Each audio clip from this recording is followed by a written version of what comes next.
Oho, endi nima yozyapsiz aka? Bir katyol, bir pechka.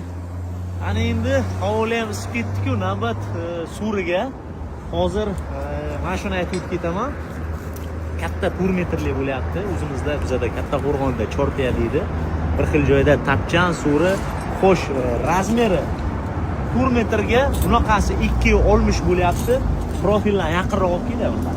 2,5 stenkaligidan 10 ga 10 profil. Biqini 2,5 stenkali 10 ga 5 profildan aylanasi bo'lyapti.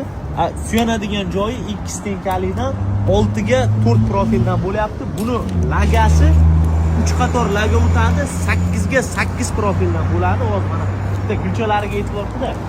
Hammasi holavtomatda, kempada, xullas mana mayda-mayda qilib, xuddi zargarda ishidek qilib chiqarilyapti. Hali chaqlab buni umuman qo'lda ham kesmaydigan qilib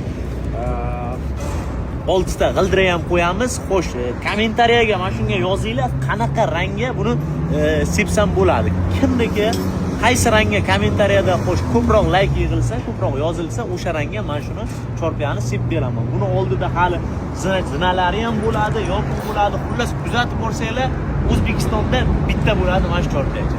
Kuzatib boringlar, sog' bo'linglar, omon bo'linglar.